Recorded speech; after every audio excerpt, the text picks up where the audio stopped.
दोस्तों, छत्तीसगढ़ का लोक नृत्य समस्त भारत में अपनी एक विशिष्ट पहचान रखते हैं। यहाँ के लोक नृत्य, लोक कथाएं आदि हमारे संस्कृति को एक अलग ही पहचान देती है। हमारा छत्तीसगढ़ लोकगीत, लोक कथाएं और लोक नृत्य के दृष्टि से काफ़ी समृद्ध इतिहास रखता है। दोस्तों, छत्तीसगढ़ के अधिकांशतः लोक नृत्य जो विभिन्न जनजाति हैं जैसे कि बैगा, मड़िया, मुरिया और गोंड, इन समुदाय से संबंध रखती है। इनमें वाद्य यंत्र उपयोग होती है जैसे कि मांदर, झांझ, मंजीरा जैसे। हेलो दोस्तों, मैं हूं प्रदीप और आज की इस वीडियो में मैं आपको बताने वाला हूं छत्तीसगढ़ के प्रमुख और विभिन्न लोक नृत्यों के बारे में। तो चलिए वीडियो में आगे बढ़ते हैं और जानते हैं सभी लोक नृत्यों के बारे में। दोस्तों, शुरू करते हैं स्व नृत्य से। स्व नृत्य दोस्तों छत्तीसगढ़ में दीपावली के समय किए जाने वाला एक प्रमुख नृत्य है। इसमें वृत्ताकार रूप में किए जाने वाला यह नृत्य एक लड़की जो सुग्गी कहलाती है, धान से भरी टोकरी में मिट्टी का सुगा रखती है। ये भगवान शिव और पार्वती के प्रतीक होते हैं। दोस्तों, टोकरी में रखे सुए को हरे रंग के कपड़े से सजाया जाता है। सुग्गी को घेर कर स्त्रियाँ ताली बजाकर नाचती हैं और साथ में गीत भी गाए जाते हैं। अगला नृत्य है दोस्तों कर्मा नृत्य। यह नृत्य छत्तीसगढ़ के लोक संस्कृति का पर्याय है। दोस्तों, छत्तीसगढ़ के आदिवासी, गैर आदिवासी सभी का यह लोक मांगलिक नृत्य है। कर्मा नृत्य नई फसल आने की खुशी में किया जाता है। छत्तीसगढ़ की इस लोक नृत्य में करमसेनी देवी का पूजन करते हैं।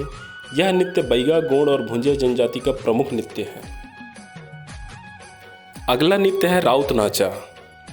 यादव समुदाय के लोगों के द्वारा राउत नृत्य किया जाता है। इस समुदाय के लोगों को यादव, रावत, राउत, यदू, ठेठवार आदि नामों से भी जाना जाता है। यह समूह में किए जाने वाला नृत्य है। यह नृत्य दिवाली के समय खास करके किया जाता है। इस नृत्य में नर्तक अपने बड़े बड़े डंडे को लेकर के झुंड में नृत्य करते हैं। नेक्स्ट है दोस्तों गेड़ी नृत्य।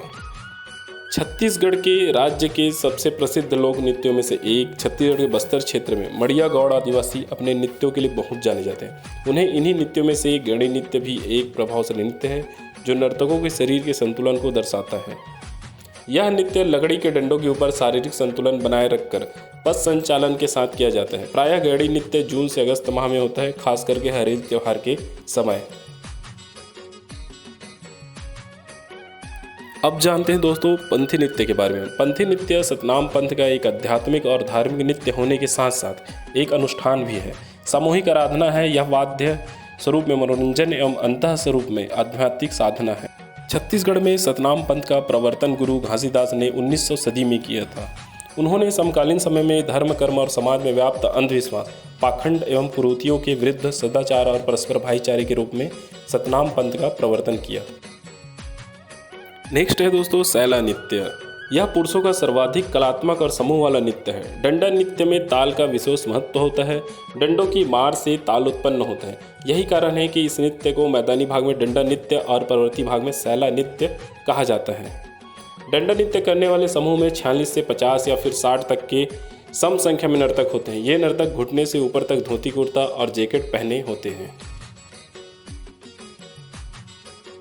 दोस्तों, अब बात करते हैं कक्सार नृत्य के बारे में। कक्सार नृत्य छत्तीसगढ़ राज्य के बस्तर जिले के अबुझमाड़िया जनजाति द्वारा किए जाने वाला एक सुप्रसिद्ध नृत्य है। यह नृत्य फसल और वर्षा की देवता कक्सार की पूजा के उपरांत किया जाता है। कक्सार नृत्य के साथ संगीत और घुंघरूओं की मधुर ध्वनि से एक रोमांचक वातावरण उत्पन्न होता है। इस नृत्य के माध्यम से युवक और युवतियों को अपना जीवन साथी ढूंढने का अवसर भी प्राप्त होता है। दोस्तों, अब जानते हैं सरहुल नृत्य के बारे में। छत्तीसगढ़ राज्य में सरगुजा, जसपुर और धर्मजयगढ़ तहसील में बसने वाले उरांव जाति का जातीय नृत्य है। इस नृत्य का आयोजन चैत्र मास की पूर्णिमा के रात के समय किया जाता है। आदिवासियों का यह विश्वास है कि साल वृक्षों के समूह में, जिसे यहाँ सरना कहा जाता है, उसमें महादेव निवास करते हैं। आदिवासियों का बैगा सरना वृक्ष की पूजा करता है। वहाँ घड़े में जल रखकर सरना के फूलों से पानी खींचता है और ठीक उसी समय सरहुल नृत्य प्रारंभ किया जाता है। नेक्स्ट है पंडवानी नृत्य। यह नृत्य छत्तीसगढ़ क्षेत्र में प्रचलित एकल लोक नृत्य है जिसका प्रस्तुतिकरण संवेद स्वरों में होता है। इसमें आंगिक क्रियाओं के साथ साथ गायन भी एक व्यक्ति द्वारा एक तारा लेकर किया जाता है। इसमें नर्तक पांडवों की कथा को वाद्य यंत्रों की धुन पर गाता जाता है तथा उसका अभिनय भी करता जाता है। वर्तमान समय में यह काफ़ी लोकप्रिय नृत्य शैली है। इसके प्रमुख कलाकारों में झाड़ूराम देवांगन, तीजन बाई, ऋतु वर्मा जी काफ़ी प्रसिद्ध हैं। दोस्तों, अब हम बात करेंगे विश्व प्रसिद्ध हुल्की नृत्य के बारे में। हुल्की पाटा घोटुल का सामूहिक मनोरंजन नृत्य एवं गीत है। इसे अन्य सभी अवसरों पर किया जाता है। इसके गीत नृत्य के मुख्य आकर्षण होते हैं। हुल्की पाटा में लड़कियों और लड़के दोनों भाग लेते हैं। हुल्की पाटा मुरिया संसार के सभी कोनों का स्पर्श थोड़ा बहुत अवश्य करते हैं। दोस्तों, अब बात करते हैं गौर नृत्य के बारे में। यह नृत्य वर्षा काल की अच्छी फसल, सुख और संपन्नता को केंद्र में रखकर बस्तर के मड़िया जनजाति द्वारा किया जाता है।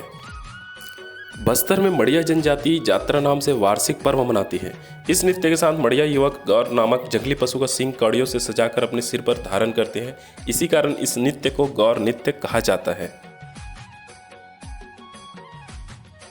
अगला है दोस्तों दमनच नृत्य। यह नृत्य पहाड़ी कोरवा जनजाति का प्रमुख नृत्य है। कर्मा नृत्य के सदृश पहाड़ी कोरवा जनजाति में प्रसिद्ध यह नृत्य विवाह के शुभ अवसर पर किया जाता है। मृदुगली ताल पर हो रहे इस नृत्य के साथ सुंदर गायन भी होता है। अब बात करते हैं दोस्तों दोरला नृत्य के बारे में। दोरला बस्तर में पाई जाने वाली एक जनजाति है। इसी जनजाति के नाम पर इस नृत्य का यह नाम पड़ा है। इस नृत्य में स्त्री एवं पुरुष दोनों ही भाग लेते हैं। पुरुष पंचे, कुसमा एवं रुमाल पहनते हैं, जबकि स्त्रियां रहके और बट्टा पहनती है। इस नृत्य के मुख्य वाद्य एक विशेष प्रकार का ढोल होता है। दोस्तों, अगला है दशहरा नृत्य। इस नृत्य को बैगा जनजाति द्वारा किया जाता है। बैगा जनजाति यद्यपि दशहरा त्यौहार नहीं मनाते हैं, किंतु विजयदशमी से प्रारंभ होने के कारण इस नृत्य का नाम दशहरा पड़ा। यह नृत्य अन्य नृत्यों का द्वार है। दशहरा नृत्य एक तरह से बैगा जनजातियों में सामाजिक व्यवहार की कलात्मक संपूर्ति है। चलिए अब बात करते हैं दोस्तों मांदरी नृत्य के बारे में। मांदरी नृत्य घोटुल का प्रमुख नृत्य है। इसमें मांदर की करताल पर नृत्य किया जाता है। पुरुष नर्तक इसमें हिस्सा लेते हैं। दूसरी तरह के मांदरी नृत्य में चिटकुल के साथ युवतियां भी हिस्सा लेती हैं।